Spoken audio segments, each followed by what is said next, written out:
네, 안녕하십니까. 안녕하세요. 네, 이제,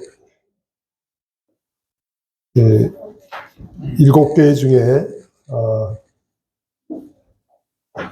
어제까지 이제 두아디라 그 교회에 대해서 했습니다. 그래서 어저께 그 두아디라 교회 시대를 마치니까 한 자매님이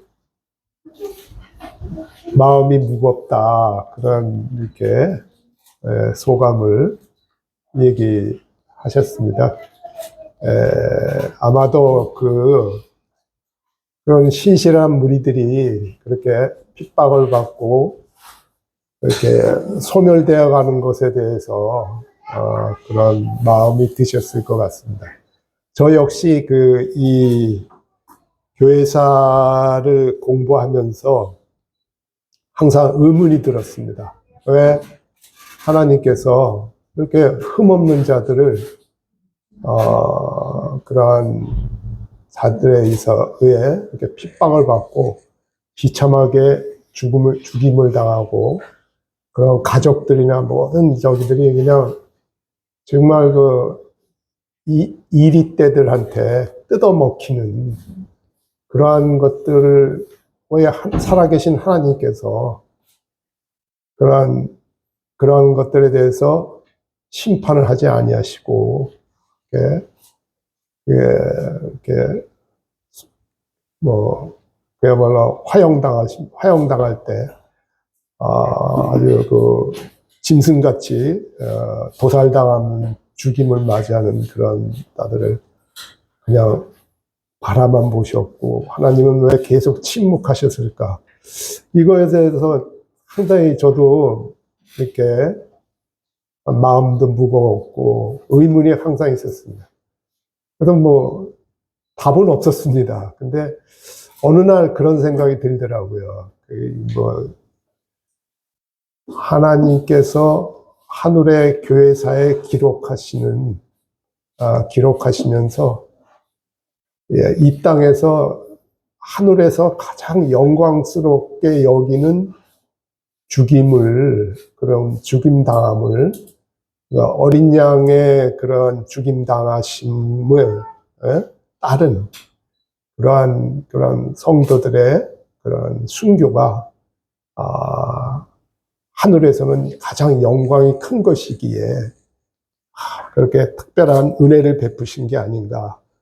아무나 순교하지 못하잖아요. 그죠? 걔들 중에는 이렇게 크게 세 무리가 있었습니다. 그분들 중에 순교한 무리들과 세상으로 흩어진 무리들이죠. 그리고 이제 핍박하는 자들의 이게 할 수 없이 개종하고 근데 그 기록에 의하면 그 개종한 사람들이 그러면 성당을 나가야 되잖아요. 근데 나가서는 일체 카톨릭에 따르지 않았다고 그러더라고요. 그러니까 와서는 그냥 미사에 참석하면서 침묵하고 아무 교제도 안 하고 있다가 그냥 돌아가고 그랬다는데, 어쨌든 간에 그런 순교의 영광을 주님께서 허락하신 게 아닌가, 그런 생각이 들어서, 순교는 정말 아무나 하는 게 아니기 때문에, 그래서 그런 생각이 들더라고요. 그리고 핍박을 피해서 흩어진 무리들이 다른 곳에서 또 그러한 하나님을 증거하는 그러한 모임을 갖고, 그러면서 계속해서 사실은 왈도파가 마지막으로 무너졌고, 제일 먼저 이게 멸절당한 데가 바울파입니다. 바울파, 오고밀파, 그리고 이제 왈도파가 있지만, 사실 그 무리들 간에는 약 한 8, 9세기, 800년, 900년 동안 그 신실한 무리들이 핍박을 받아서 흩어지면은, 그러니까 이렇게 다른 곳으로 가서 또 모이고, 그래서 하나님께서 하나님의 그 증거의 빛을 비추는 그런 거를 하면서 서서히 이제 종교개혁에 영향을 미치게 됩니다. 그래서 종교개혁이라는 것 자체가 굉장히 하나님께서 포괄적으로 모든 분야에 대해서 이 종교개혁이 일으킬 만한 그런 분위기를 조성하지만 영적으로는 이러한 신실한 무리들의 그런 가르침이 스며들고 그런 것들이 종교개혁자들한테도 영향을 줍니다. 영향을 주기 때문에 그래서 이 4대 시대에 이제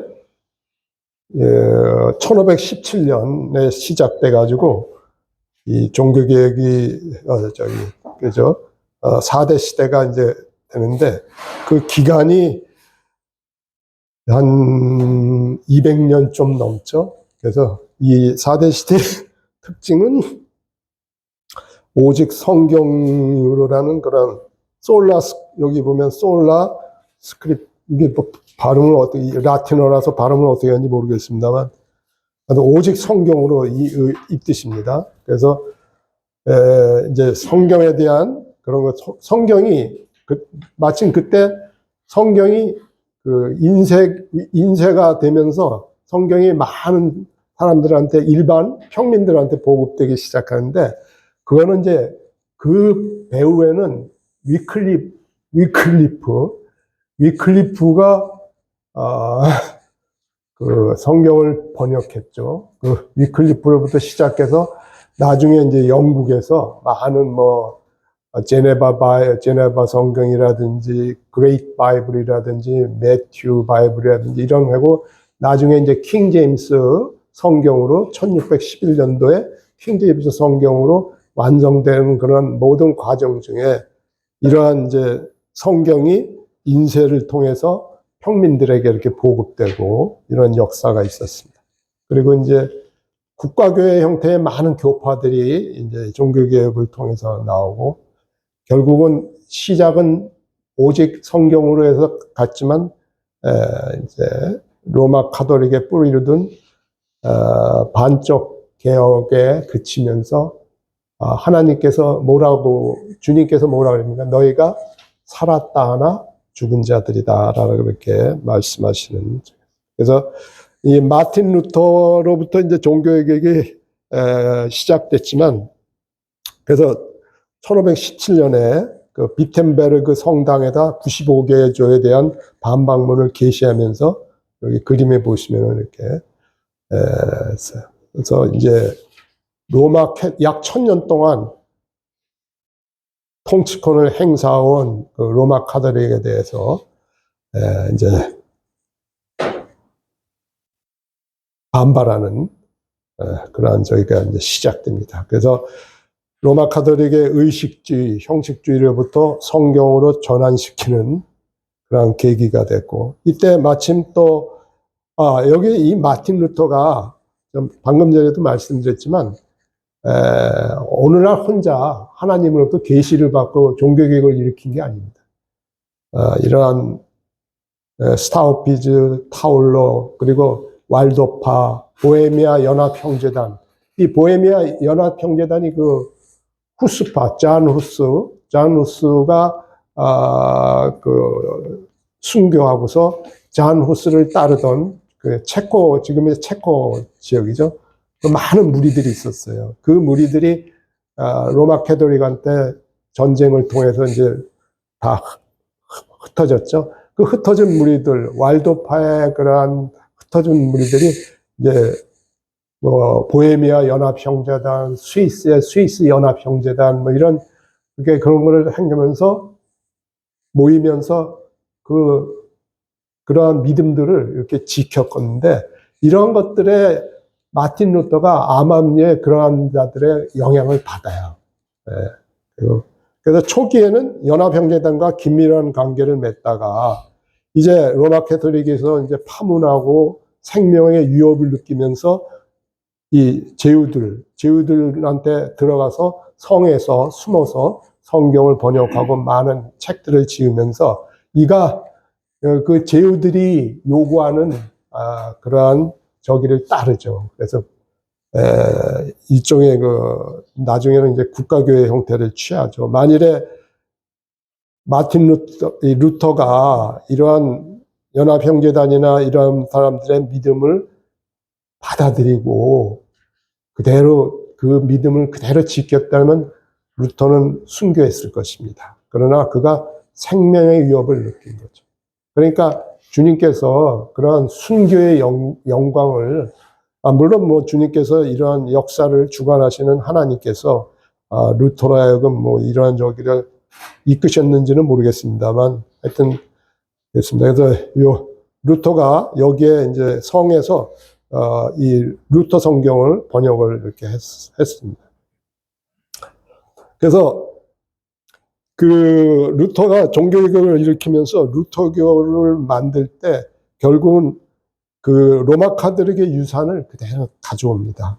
유아세례, 국가교회 체제, 교구 체제 이런 건 뭐 카톨릭의 그러한 저기죠. 그래서 국가교회 체제를 수용함으로써 다른 의견을 가진 자들을 핍박하는데 그러한 그 자기를 지지해주는 정치 세력의 뭡니까? 공권력을 이용해서 그런 거를 핍박하기도 하고 그런 것들이 있습니다.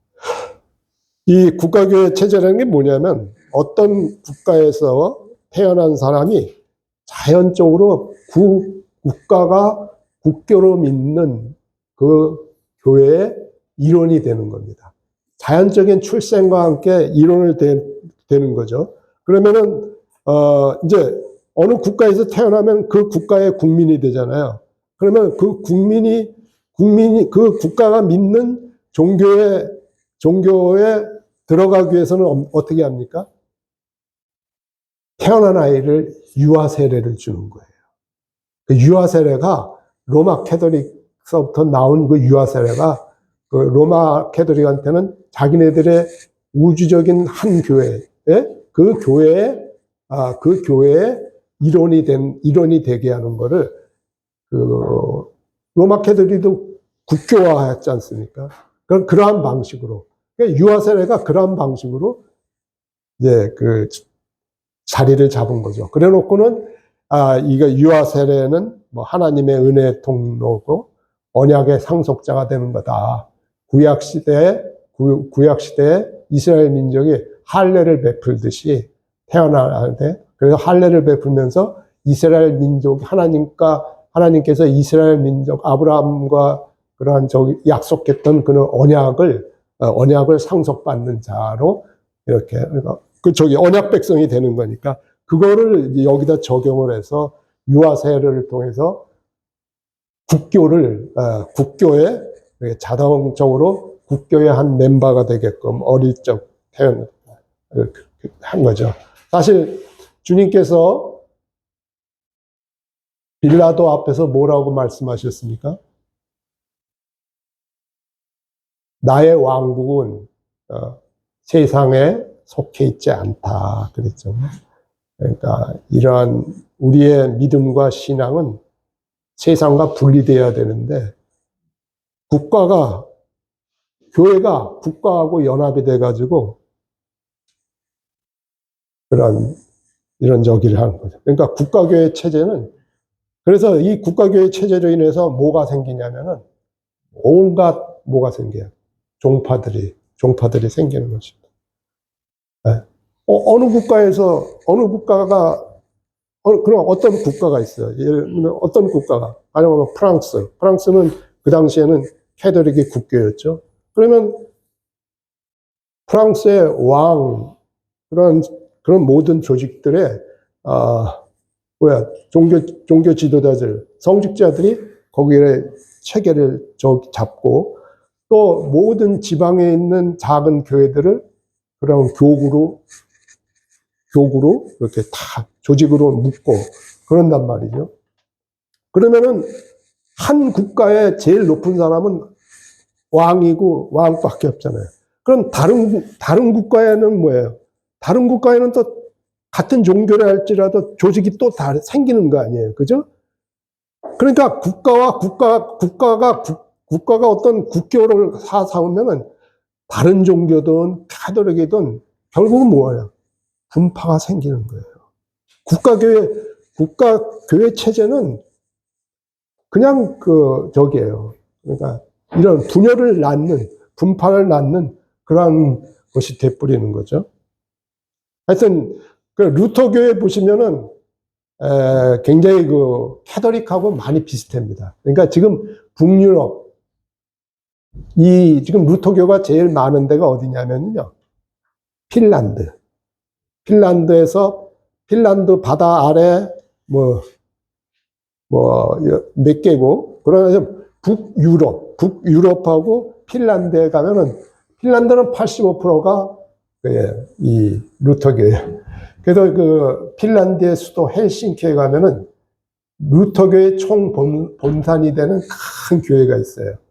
그래서 이제 제가 출장 갔다가 그 교회를 한번 방문을 했습니다. 그래서 보니까 성당하고 다르긴 다른데 한 60, 70%는 같아요. 같고 다만 그 앞에 이런 강당 같은 데가 로마처럼 막 이렇게 복잡하지 않고 조금 단순하고 주변에는 많이 비슷해요. 그래서 이 루터 교회는 침례 중생을 가리키고 유아세례, 공채설, 화채설이 아니고 공채설. 그래서 굉장히 어려운 말이에요. 이거 이해하는 사람 별로 없어요. 그리스도가 빵과 포도주에, 화채설은 그냥 그리스도의 피와 살로 변한다는 거고, 이거는 그리스도가 빵과 포도주의 성분 안에 함께 존재한다. 이건 저 잘 모르겠습니다.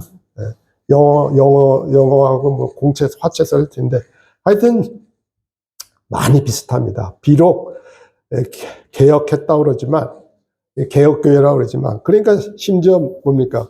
스웨덴 대주교가 하는 말이 뭐냐. 로마교회 밖에 있는 서방 기독교 가운데 우리의 복음적인 루터 교단처럼 성찬의 신비로운 의미를 교리적으로 강조한 분파는 없다. 이게 뭐냐면, 이게 루터교의 성찬은 카톨릭하고 거의 비슷하다는 소리죠. 네. 그리고 보면 루터교의 교회가 보면은 외모는 성당하고 비슷해요. 성당하고 비슷합니다. 이거 이제 보면 마틴 루터의 초기 교회관, 그가 초기 교회관은 독일 군주의 후원을 얻기 전에, 그래서 독일 군주와 타협하고 자기의 생명 보존을 위해서 타협하기 전에 루터가 가졌던 교회에 관한 교회관이에요. 굉장히 똑같아요. 그 이전에 순수했던 믿는 무리들, 왈도파라든지 이런 분들의 그런 교회에 관한 저기를 똑같아요. 거의 똑같아요. 그래서 루터가 초기에는 분명히 영향을 받았다 이거죠. 영향을 받고, 그래서 여기 보면은 여기 보면은 예를 들면은 마태복음 18장의 원칙에 따라 책망, 바르게 함과 출교의 필요성, 참된 그리스도인은 이런, 하여튼 여기에는 이제 그런 카톨릭의 잘못된 가르침의 저기가 그림자가 여기에는 비추지가 않고 있죠. 그래서 굉장히 이거 순수했죠, 처음에는. 그러나 이제 자기가 생명의 위협을 느끼고는 이제 그러한 정치인들의 통치자의 도움을 받으면서 생명을 보존하면서 그런 것들을 다 받아들인, 그들이 요구하는 거하고 타협을 할 수밖에 없는 거죠. 그래서 국가교회 체제를 하고 그러니까 왜냐면 중세 두아디라 시대, 버가모서부터 시작해서 두아디라까지 시대까지 거의 1200년, 300년 동안 이것이 유럽을 지배했잖아요. 그러니까 1200년, 300년 동안 관습처럼 진행된 그런 유아세례라든지 이런 국가교회 체제 이런 것들이 그런 것에서 벗어난다는 거는 굉장히 좀 그죠? 이와 같이 그냥 정말 순수하게 그 집안이 순수하게 계속해서 그런 진리를 지키고 그랬던 무리들을 밖에 있는 사람들한테는 상당히 그런 게 어려운 거였죠. 예. 그리고 이제 찌빙글리가 있습니다. 찌빙글리가 이게 신부입니다. 루터도 수사였지만 찌빙글리도 신부였어요. 그래서 에라스무스라는 이 사람의 영향을 받아갖고 로마 교회를 정죄하고, 근데 이 사람은 굉장히 전투적이죠. 그러니까 개혁을 부르짖었지만 캐톨릭에 있는 이러한 것들은 많이 정죄했지만은 그래도 여전히 캐톨릭에 있는 국가교회 체제들하고 이런 것들하고, 이 사람은 그래서 캐톨릭과 프로테스탄트의 전쟁에서 참여했다가 전쟁 중에 이제 전사를 하게 되죠. 그래서 찌빙글리는 여전히 유아 세례를 지지했고요. 재침례교도들을 굉장히 증오했습니다. 이제 이 종교개혁 시대에 유일한 신약교회는 재침례교도들이었는데, 그래서 재침례교도의 만츠를 잡아다 고문하고 수장시킵니다. 물에 빠뜨려 죽이죠. 그리고 유아 세례를 받지 않는 자들은 쭈리에서 추앙하고, 그래서 그는 어떤 종교개혁에서 어떤 부분은 개혁을 했지만 개혁하지 않은 부분이 많았죠. 그리고 이제 칼빈은 일종의 좀 굉장히 천재죠. 천재죠. 이 사람도 신부 출신입니다. 그래서 지금 파리에 가면 파리 대학이 아주 굉장히 프랑스에서 제일 유명한 대학인데, 거기서 이제 파리 대학에서 공부하던 중에 루터의 영향을 받고 로마 교회를 개혁하라고 그런 거예요. 개혁이라는 단어의 의미는 나쁜 것만 어떻게 하는 거예요? 나쁜 것만 뜯어 고치겠다는 그런 의미가 있는 거예요. 그러니까 이 왈더파나 보고밀파, 바울파 이런 사람들처럼 이 로마 캐톨릭에서 오는 거는 일체의 것을 거부하지 않고, 재침례교도도 마찬가지입니다. 재침례교도도 로마 카톨릭으로부터 일체의 것을 받아들이기를 거부해요. 그러니까 뿌리 자체가 틀린 거예요.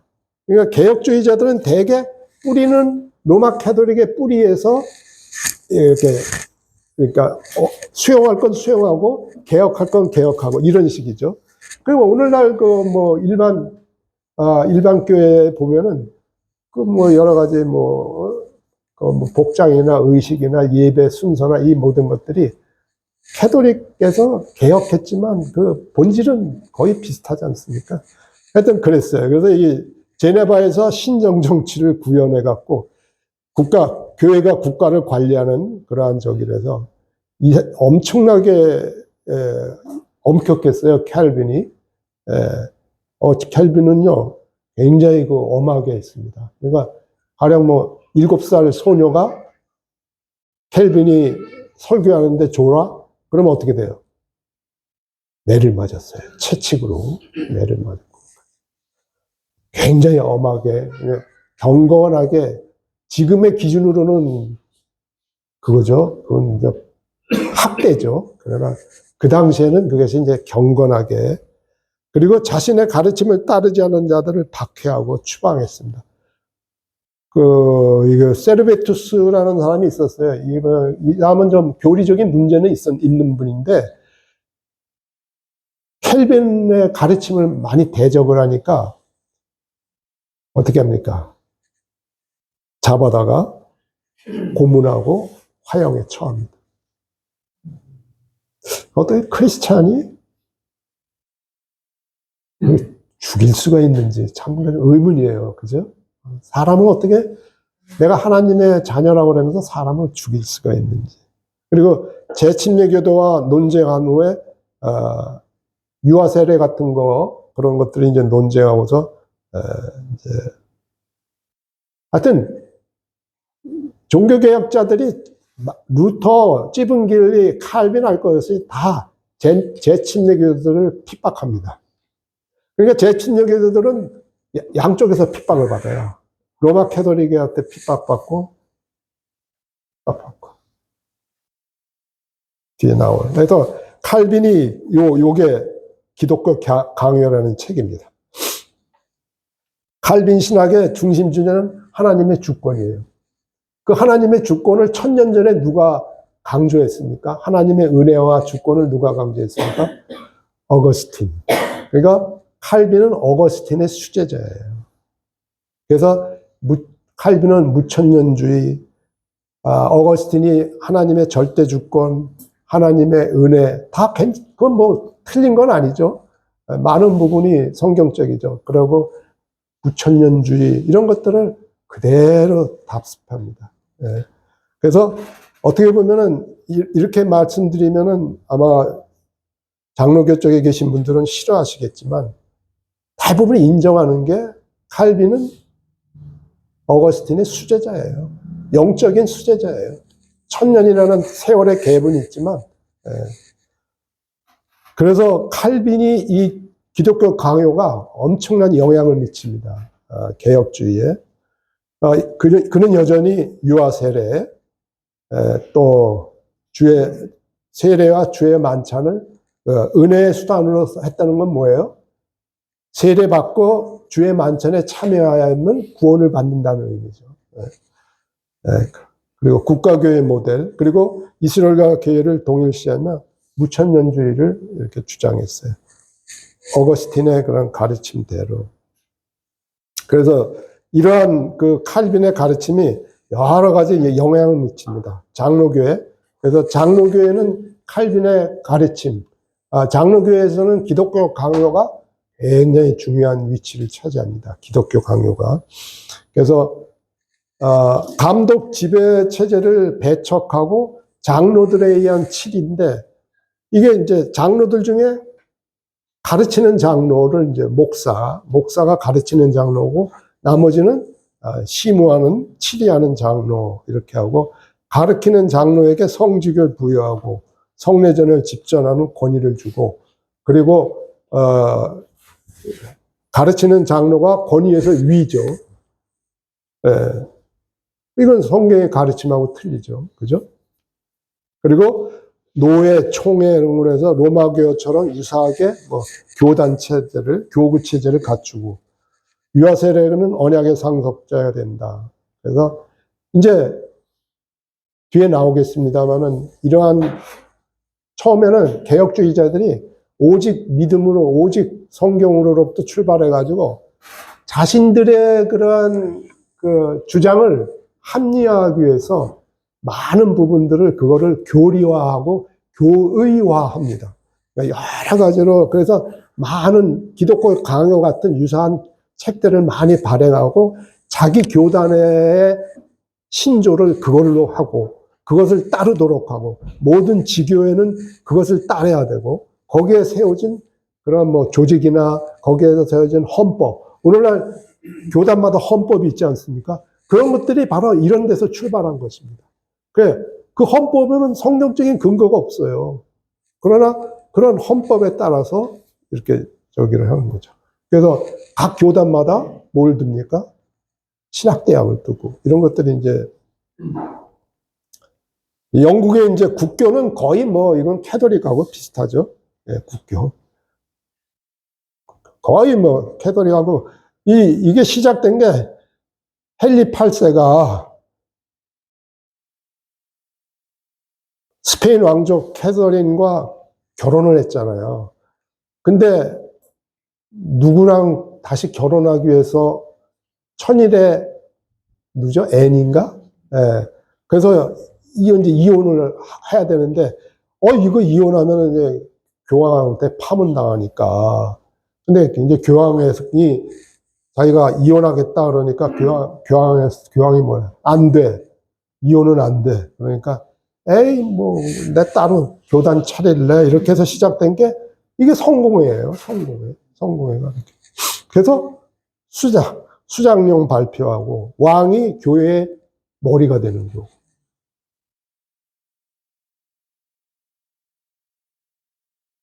참, 이 사람들은 성경을 보는 건지, 뭐가 하여튼, 이해가 안 돼요. 저희 입장에서는 이해가 안 돼요. 하여튼. 그리고 굉장히 영국의 국교 성교회가 영국에 있는 개혁주의자들을 무자비하게 핍박하고 탄압해서 그 메이플라워 타고 이렇게 도망치고 그런 게, 다 이런 이 성공의 이런 저기 때문에 그러죠. 그래서 유아세례 연옥 가리키죠. 견진성사. 캐톨릭하고 거의 똑같아요. 성직자에게 절대권을 부여하고. 그래서 이제 여기 이제 이러한 것들에 대해서 이제 청교도들이 나오게 되죠. 청교도들이 나와서 영국 국교의 감독 제도를 반대하고 뭐 여러 가지 뭐 하여튼 성경의 권위를 주장해서 뭐 극심한 박해를 받고 하여튼 뭐 그래서 이 카톨릭하고 루터의 개혁주의를 혼합한 영국 국교 아까 성공회에 만족하지 않고 성경의 가르침에 따른 철저한 개혁을 시도한 거죠. 그래서 여러 가지 뭐 폐지하고 그랬지만 그러나 여전히 완전히 뿌리를 뽑고 새로 이렇게 저기 한 건 아니에요. 그리고 이제 청교도 다음에 독립교회 상당히 그래도 제일 그 성경적인 회중교회가 굉장히 영국 국교가 완전한 개혁을 받아들여야 하지 않자 완전한 분리를 하죠. 청교도들 중에 완전한 분리를 받는데 그 메노나이트의 영향을 받은 지도자 브라운에 의해서 메노나이트가 뭐냐면 저기에요. 제침내 교도들 중에 그 한 무리예요. 그 메노나이트의 영향을 받아요. 그래서 사실 영국에서 종교하고 이런 독립개혁이나 이런 거에는 이 왈도파나 이런 데 영향을 많이 받아요. 그래서 처음에는 왈도파의 그 가르침을 수용하다가 현실적으로 그게 자기네들의 저기하고 안 맞으니까 그걸 이제 버리고 자기네들의 독특하게 이러한 분파를 만들죠. 하여튼 대륙의 왈도파라든지 제침내 교도들의 그런 영향을 처음에는 받아요. 그래서 이분들은 그래도 저기 한데 가장 그래도 성경적으로 했어요. 회중의 독립성, 교단 체제를 따르지 않고, 회중이 저기를 뽑을 때, 인도자를 뽑을 때, 이 회중 가운데서 뽑는 거예요. 회중 가운데서 뽑고, 그리고 주님의 권위만 인정. 그러나 여전히 유아세례 국가교회 형태를 취했고요. 그러니까 국교회로부터 성공회로부터 극심한 박해를 받아서 결국은 네덜란드에서 1620년에 메이플라워를 타고 신대륙으로 가서 그래서 미국의 보스턴에서 남쪽으로 한 택시 타고 30분만 하면은 거기에 이제 저희가 있어요. 메이플라워가 도착한 곳이 있어요. 그러면 거기 가면은 메이플라워하고 똑같이 생긴 배가 있어요. 근데 굉장히 작아요. 그래서 대륙을 건너가면서 많이 죽죠. 질병으로 많이 죽어요. 많이 죽죠. 플리머스라는 그 지역입니다. 보스턴에서 30분 플리머스. 거기 가봤습니다. 그래서 저는 어디 출장 가면요. 반경 100km 이내 뭔가 찾아가야 할 때가 있다면 그냥 막 시간이 없으니까 막 택시 타고 막 가는 겁니다. 가서 보고 막 그랬습니다.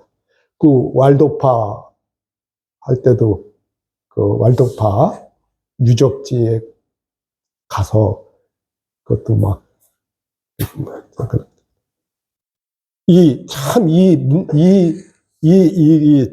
존 로빈스라는 이 지도자가 이 회중교회 지도자가 이제 그 당시에 메이플라워만 출발한 게 아니에요. 여기 스피드웰이라는 배로 그러니까 2대가 출발했어요. 근데 스피드웰은 가지 못하고 회항을 했어요. 그리고 메이플라워는 아메리카로 갔고. 근데 존 로빈스라는 인도자가 델포트 항구에서 스피드웰 호를 타고 신대륙으로 떠나는 사람들을 행한 연설이에요. 이거를 보면은 종교개혁의 출발과 종교개혁의 과실, 평가를 하는 게 나와요. 여기 보면, 굉장히 아주 신실한 분이라는 게 하나님과 그분의 복된 천사들 앞에서 여러분께 명하는데 지금까지 보았던 제가 주 예수 그리스도를 따는 것 이상으로 저를 따르지 마시기 바랍니다. 그래서 만약 하나님께서 다른 도구를 사용하셔서 어떤 것을 계시하신다면 제 사역으로 말미암아 그 진리를 받아들였던 것 같이 기꺼이 그것을 받아들이시기 바랍니다. 이게 뭐냐면은 하나님의 진리를 받아들이는 데는 제한을 두지 마라 이거죠. 어떤 사람의 가르침이 하나님의 진리라면 그것도 받아들이라는 거죠. 그러니까 어떤 분파주의 입장에서 나는 칼빈의 가르침을 고수한다. 그러면 그런 사람들은 다른 사람의 가르침을 받아들이지 않잖아요. 분파가 생기는 거예요.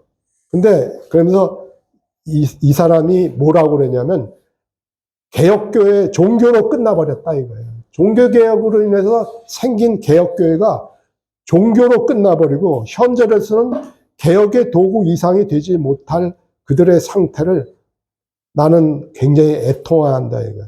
루터주의자들은 루터가 가르친 것 이상으로는 전진하지 못하고 칼빈주의자들은 칼빈에게서 계시한 것 그 안에서만 머무르고 그렇죠? 그래서 사장시키고 있고 그 위대한 사람들 그러니까 누굽니까? 개혁자들 루터, 켈빈, 찌빙글리 이러한 위대한 하나님의 사람이 모든 진리를 다 보지 못하였음에도 불구하고 그들의 가르침을 단단히 붙잡고 있는 거예요. 따르는 자들이. 그러니까 뭐가 생겨요?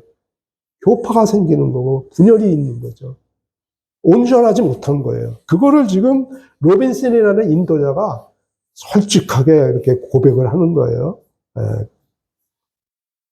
이것은 심히 애통해야 할 비참한 모습입니다.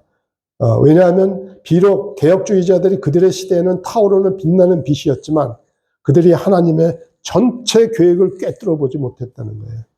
만일 그들이 지금 살아있다면 아마 자신들이 처음에 받아들였던 그 이상의 빛을 기꺼이 받아들이고자 할 것입니다. 왜냐하면 그때는 기독교 세계가 요즘과 같이 그러한 칠흑 같은 반기독교적 어둠으로 벗어나서 완전한 지식이 일시에 쏟아져 나오는 것이 불가능했기 때문입니다. 뭐냐면 종교개혁이 시작될 때는 출발이 아주 좋았다는 거예요. 하나님의 어떤 빛비춤이 있었고 그러나 이 종교개혁의 결과는 지금 이 사람들은 이 종교개혁의 결과에 대해서 그냥 반기독교적 어둠으로 지금 평가를 하고 있는 거예요. 이분이 그러한 개혁주의의 인도자이면서 그러면서 스피드웨이 호를 타고 신대로 가는 그러한 이 회중교회 성도들을 향해서 이러한 고백을 하는 거예요. 그만큼 이 종교개혁자들의 종교개혁은 실패했어요. 그러나 침례교회 여기 유명한 존 버년 침례교회도 상당히 뭡니까? 성경적이었죠. 회중교회하고 거의 비슷했어요. 그리고 여기 보십시오. 재침례교도 및 왈도파와 영적 교제를 가졌어요. 그리고 처음에는 많은 저기를 수용했어요. 그러나 여전히 이제 나중에 그 침례교회의 그 고유의 저기에서 벗어나질 못하죠. 존 버년 같은 사람들. 그래서 이게 어떤 성경적인, 그러니까 이분이 뭐 아주 성경에서 많이 벗어나고 이랬다는 것보다는 사도들의 가르침으로 돌아가지 못했다는 거예요. 그죠? 이분이, 이 침례교회가 많은 저기를 이뤘어요. 오늘날 이 곳곳에 독립침례교회들 보시면은 저는 독립침례교회 사역자들하고 많이 교제를 합니다. 근데 상당히 저기예요. 성경적이고 복음적이에요. 다만 교회의 진리에 대해서 우리와 같은 믿음을 갖고 있지 않은 차이가 있지, 나머지는 상당히 복음적이고 교회의 실행도 굉장히 경건하고 그렇습니다. 그래서 각 교파마다 뭐가 생기냐면은 우리들이 주장하고 있는 그 신앙에 대해 합리화하기 위해서 이런 신앙 고백서를 만들어요. 변호하는 거죠. 자기들의 신앙을 변호할 목적으로 체계적으로 뭐 이렇게 저기를 만들어서 이런 여기 웨스트민스터 신앙 고백 같은 건 우리가 많이 내용이 아주 훌륭하죠. 훌륭합니다. 도르트 신조, 뭐 하이델베르그 이런 것들. 근데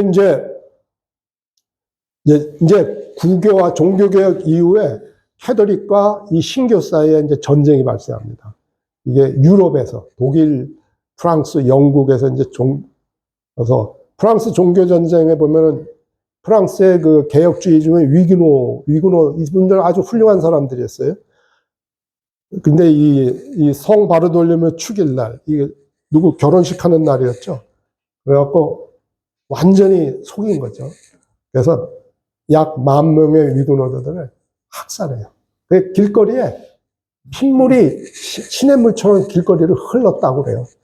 그 정도로 10,000명을 죽였어요. 어떤 도시 안에서 그러니까 위그노들 쪽 출신의 사람하고 천주교 쪽에 출신의 사람이 이제 결혼을 하잖아요. 그 결혼에 축하러 서로 이제 평화적인 저기로 해서 축하러 왔는데 로마 캐톨릭에서 딱 준비하고 있다가 딱 포위하고서 학살을 한 거죠. 그리고서 이제 36년 동안 전쟁이 일어나죠. 위그노 쪽하고. 그래서 이제 낭테 칙령으로 종결되는데, 이거 그냥 낭테 칙령이 그냥 형식적인 화해죠. 그거 뭐 하나도 그 본질에서 저기 한 건 없는 거죠. 그래서 결국 위그노들이 유럽, 이렇게 아메리칸, 핍박에 견디다 못해서 이제 이렇게 망명을 가고, 청교도 혁명, 영국에서는 국교와 청교도 사이에 전쟁이 나고, 이 독일의 30년 전쟁, 딱 30년 동안 구교와 신교 사이에 이 전쟁으로 인해서 유럽이 황폐화돼요. 유럽의 인구의 3분의 1인가 2분의 1이 이 전쟁으로 죽어요. 그리고 이루 말할 수 없는, 여기 보십시오. 여기 사진 보면은, 반대, 저희들 다 교수하고 이게 매달리는, 이런 것들이 그냥 길거리에 가로수마다 이런 것들이 즐비한 거예요. 이렇게 서로를 죽이고. 그러니까 이런 것들을 보면서 유럽 전체가 종교에 대한 깊은 회의, 환멸에 빠지면서 이제 신앙의 시대가 가고 계몽주의, 반기독교 계몽주의, 장자크 루소 같은, 유명한 루소 같은 사람의 이제 이러한 것이 이성의 시대가 도래하게 되죠. 그러니까 이 종교개혁을 하면서 이것이 정말 이렇게 바르게 개혁이 됐다면은 이러한 저기를 낳지 않았을 텐데, 그리고 캐톨릭에서는 트리엔트 공의회를 열어요. 왜냐면, 이게 종교개혁자들이 막 들고 일어나니까 캐톨릭이, 우리도 사수해야 되겠다. 그래서 그동안의 가르침을 갖다가 그대로, 지키겠다는 그런, 물론 서로 이렇게 저기를 하는 거죠. 어거스틴의 가르침, 그죠? 이 라텐벌게이트가 이제, 캐톨릭에서 쓰는 성경 본문이죠. 캐톨릭. 근데 종교개혁자들은 이 본문을 안 쓰죠. 종교개혁자들은 다른 계열을 쓰죠. 그래서 루터, 영국에 있는 종교개혁자들 전부 이 라틴벌게이트 안 쓰죠. 왜냐면 캐톨릭의 전통적인 본문이기 때문에. 그럼 이거는 어디랑 가깝습니까? 라틴벌게이트하고 가깝습니다.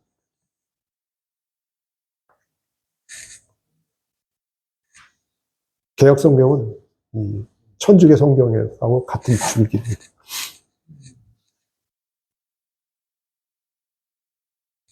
그랬어요.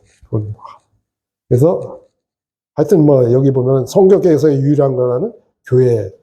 뭐 침례는 아담의 원죄를 제거한다. 참 완전 코미디다 코미디. 예. 성례는 구원의 은혜. 로마 교회만이 구원을 줄 수 있다. 이게 트리엔트 공의회 1540년 약 20년 동안 트리엔트에서 카톨릭의 지도자들이 모여서 이 교리를 다시 한번 자기네들의 전통적인 가르침을 사수하는 거예요. 이분이 교황 바오로 3세입니다. 마지막에. 이런 사람들은 카톨릭에서는 굉장히 존경받고 있죠. 그죠? 왜냐면 캐톨릭의 전통을 보존하는 아주 위대한 교황이죠. 그래서, 근데 이제 4대 시대에 주님께서 뭐라고, 로마 4대 시대에 대해서 뭐라고 말씀하세요? 내가 내 행위를 안 하니 내가 살았다는 이름을 가졌으나 죽은 자로다. 그런 로마 교회의 뿌리들 둔 반쪽 개혁이었던 거예요. 뿌리마저도 끊어야 되는데, 그래도 그러니까 성경에 게시된 신약교회의 양식을 보지 못하고, 교회의 모든 조직과 신행에서 로마 교회의 뿌리를 두고, 그렇죠? 그래서 뭐 일반 교회에서 예배 드릴 때 보면은 뭐 좀 약간 차이는 있지만 그 본질적인 형식이나 이런 건 많이 유사합니다. 예. 그래서 처음에는 구원과 생명의 역사가 넘쳤지만 점차적으로 이제 사라지면서 이렇게 되죠. 그래서 보면은 루터 교회, 장로교회, 스코틀랜드 장로교회, 영국의 성교회 모두 국가교회 형태를 취하고 유아세례, 회중교회조차도 유아세례. 그래서 6세기 말에는 5개의 국가교회 형태가 존재했다. 로마 카톨릭, 그리스 정교, 루터교, 영국 성공교, 장로교. 그래서 로마 교회의 뿌리들은 반쪽 개혁이다. 그리고 그래서 그들의 가르침에 따라 여러 교파들이 생기고 그들의 조직을 유지하기 위해서 성직자들을 교육하는 신학교가 생기고 그래서 각자 자기네들대로 여러 가지 교리를 갖다가 해갖고 교의를 자기네들대로 만들고 구축하고 하나의 성이 생기는 거죠. 성이. 한 곳에 그리스도인들이 한 곳에 모여서 하나님을 경배하는 게 아니고 각각의 저기에서 그래. 그래서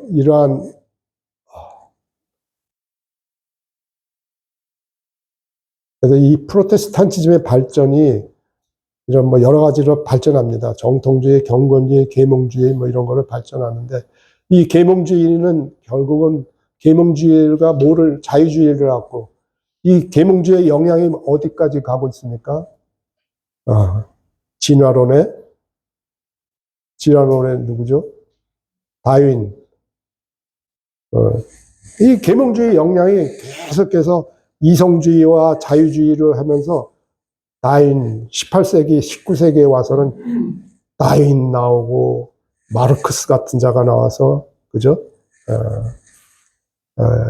칼 마르크스가 나오고 이런 것들이 다 이 계몽주의의 적입니다.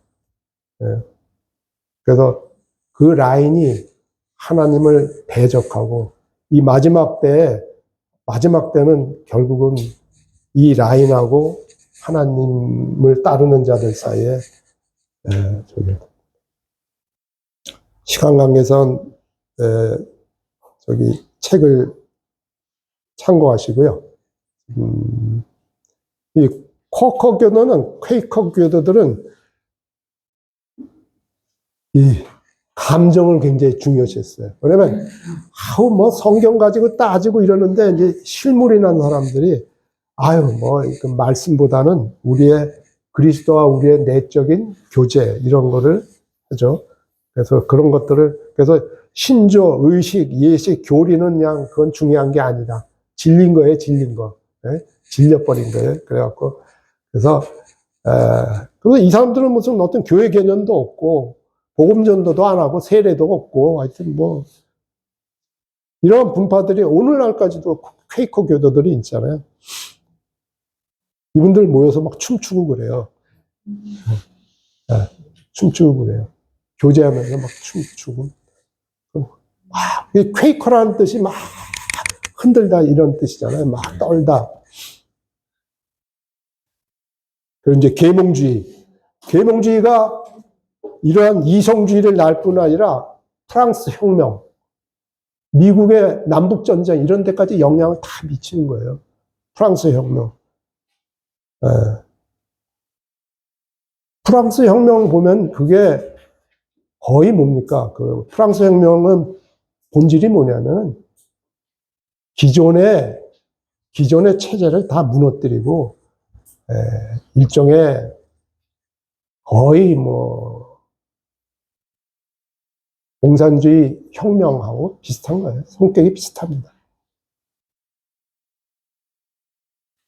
그러니까 기독교가 비정상적으로 적이 될 때는 이러한 저기를 낳는 거예요. 쓴 뿌리를 낳는 거죠. 그러니까 이러한 오늘날 뭐 이러한 반기독교적인 정서, 이러한 뭐 존 다인이라든지 마르크스 같은 자들, 니체라든지 이런 자들, 니체나 이런 사람들 보면 다 경건한 집안 출신이에요. 뭐 외가 쪽이 목회자 집안이라든지 다 그래요. 마르크스도 마찬가지고. 근데 그러한 집안, 그러니까 우리의 신앙이 온전하게 보존되고 증거되지 않는 곳에서는 악한 자에 의해서 이러한 것들이 낳는 거예요. 오늘날도 마찬가지죠. 이 자유주의, 끔찍한 거죠. 고등비평이 나오고, 성경에 대해서 자유주의자들은 고등비평이 뭡니까? 성경은 사람이 쓴 것과 하나님이 쓴 말씀에 합쳐져 있다. 그런 걸 그거를 우리의 이성을 동원해서 그거를 구별해야 된다. 그래서 여러 가지 사람이 쓴 부분과 하나님이 쓴 부분을 구별하는 무슨 저기를 만들고, 그렇게 해서 막 성경을 막 비평하고, 이거는 그러니까 그러면서 이런 데까지잖아요. 부활을 안 믿는다든지, 창세기는 이거는 신화라든지, 그런 식으로 이제 하는 거예요. 그런 것들이 이런 데서 다 나와. 성경을 일반 책으로, 더 북이 아니에요. 더 북. 그 책. 하나님이 영감으로 기록한 더 북이 아니고, 그냥 많은 책 중에 한 책. 북으로 보고. 다인 같이. 이 독일의 자유주의 신학. 이게 말할 수 없는 폐악을 끼쳤어요. 기독교 안에도. 이 기독교 안에 독일의 그런 자유주의 신학, 그쪽에서의 끼친 악 영향은 이루 말할 수가 없어요.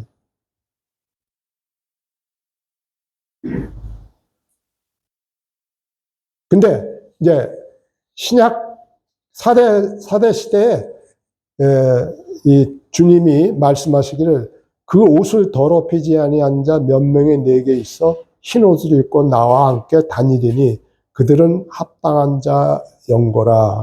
그래서 신약 시대 때 이 재침례교도들이 이러한 재침례교도들의 운동이 있었어요. 이 사람들은 그 왈도파가 재침례교도의 씨가 됐어요. 왈도파가. 그리고 사도들의 유산을 가지고 있었어요. 그래서 유럽의 이 재침례교도들이 처음에 굉장히, 왜냐하면 너무나 뛰어났기 때문에 이 지도자들은 거의 다 어디 출신이에요? 캐톨릭 신부 출신이에요.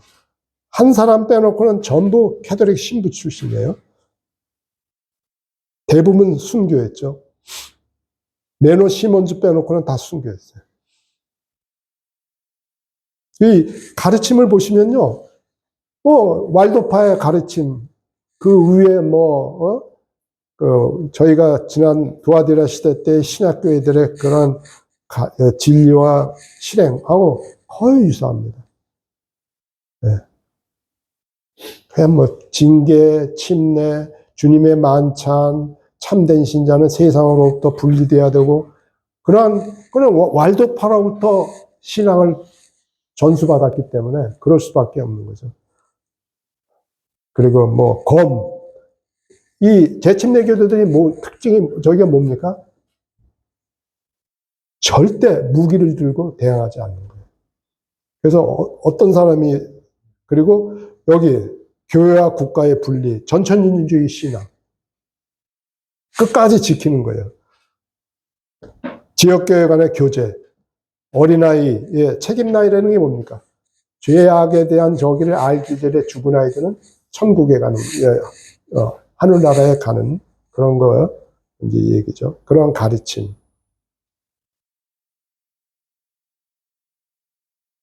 이 가르침은 결국 뭐예요? 유아 세례가 쓸데없는 짓 하는 거라는 거죠. 그리고 교회는 뭐냐면 사도적인 양식을 엄격히 고수했어요. 그래서 재침례 교도들은 교회 타락을 어디서부터 봤냐면 콘스탄틴이 기독교를 국교화하고 하는 밀라노 칙령 이후는 타락했다. 그러나 루터나 찌븐글리는 그 타락의 시점을 훨씬 뒤를 잡아요. 훨씬 뒤를 잡아요. 그 소리는 뭐냐면은 그 버가모 시대 때의 그런 영적인 타락이 루터나 찌븐글리나 칼빈의 그 저기에는 그게 초석이 깔려 있는 거예요. 그러니까 이 교회 타락의 시점을 그렇게 뒤로 잡는 거죠. 칼빈은 그레고리 대제를 잡. 그러나 재침례 교도들은 그 시점을 콘스탄틴 통치 때 교회와 국가가 연합되고 이방 종교가 바빌론의 비밀 종교들이 기독교 안에 들어오고, 그래서 콘스탄틴이 황제이면서 교회의 수장이 되고 이런 거. 그러니까 사도 시대부터 콘스탄틴이 황제가 되기 전까지는 옛 그리스도인 간에는 어떠한 세속적 권력이나 칼이 없었다는 거예요. 죽이고 핍박하고 이런 게 없었다는 거죠. 그래서 이들은 어떠한 저기를 가졌냐면, 개혁주의는 교황권에 대한 반동이지 교회에 관한 로마 카톨릭 개념을 반대한 것은 아니다. 그래서 로마 카톨릭 교회의 여러 가지 견고한 전통에서 잘리기를 원치 않았다. 그래서 결국은 개혁주의는 완전히 분리된 게 아니고 뿌리는 두고 있는 반쪽 개혁이었다. 이렇게 이제 본 거죠. 그래서 콘스탄틴서부터 시작된 교회와 국가의 연합이 온갖 사탄의 깊은 것들, 모든 것들을 이렇게 교회를 오염시켰다는 거죠. 그러나 이들은 그런 것들을 다 저기 하는 거죠. 그래서 신약의 사도적 양식에 따라 교회는 모든 믿는 자들의 모임이며 성령의 인도, 그리스도의 순수한 가르침, 세상과의 구별, 하나님의 사랑으로 연합하고 주님께 속한 마음으로 영적인 제사를 드리는 곳이다. 뭐 문제 있습니까? 그죠? 이분들이 순수하게 주님의 교회를 이렇게 저기 했던 것이죠. 침례도 마찬가지고. 근데 이거 이제 가만두지 않죠. 그죠? 그래서 이제 침례도 약식 침례가 아니라 이렇게 강해서 완전 침례를 받는 거죠. 이거 참고하시기 바라고요. 징계도요. 주의 만찬 보십시오. 요거 한번 보시면은 참 성경의 가르침, 진리들을 그대로 사도시대 때의 그런 저기를 사도들의 가르침 그대로 전수합니다. 이분들이 아까도 말씀드렸다 인도자들이 누구라고 그랬죠? 신부들이었어요. 이들이 신부로 있다가 로마 카톨릭을 떠나고 나왔어요. 그러면서 성경을 통해서 사도시대의 그런 가르침, 사도들의 가르침 이런 것들을 그대로 전수하게 되는 거죠. 그러니까 놀라운 역사가 있는 거죠. 거기에는 흩어졌던 왈도파들이 합해지면서 그들 간의 교제를 통해서 이런 것들이 이제 이루어진 거죠. 그래서 여기 보면 이 재침례 교대들을 비판하는 이런 것들은 그들이 그렇게 못했기 때문에 이렇게 비판합니다. 찌빙글리 같은 것도 쯔빙글리는 그 재침례 교도들을 박해했던 사람인데, 불린 것 같은 사람도. 그러면서, 하여튼, 재침례 교도들의 믿음과 삶은 정말 뭐, 기존의 왈도파라든지 이런 사람들과 조금도 뭐 다를 바가 없었어요. 그야말로 사도시대서부터 그 가르침을 준수한 무리들이죠. 그러나 이제 박해가 시작됩니다. 루터로부터 박해받고, 찌빙글리, 칼빈, 다 프로테스탄트들로부터 이렇게 박해를 받게 되죠. 뭐, 여러 개서. 근데 여기 보십시오. 이들이 순교할 때 어떻게 순교했는지 이거 보세요. 그들은 죽음에 이르러도 기쁨에 넘쳤다. 일부가 물에 빠져서 죽임을 당하는 동안에도 자기 차례를 기다리는 사람들은 찬송을 부르면서 사형 집행인이 집행하는 때에 다음에 있을 자기의 죽음을 기쁘게 기다렸다. 그들은 자기들이 아는 진리에 굳게 섰고 하나님께로부터 붙는 믿음을 굳게 지켰다. 그러니까 이렇게 수장되면서 순서 춘향되면 기다리던 순교를 기다리던 사람들이 계속 찬송하면서 기꺼이 순교했다는 거죠.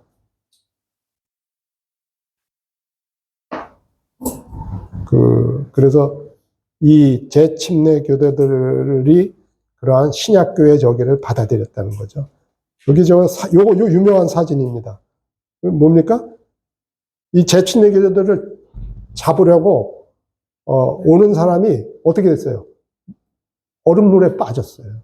겨울에. 그러니까 이 도망가던 재침례 교도가 그를 구해줘요.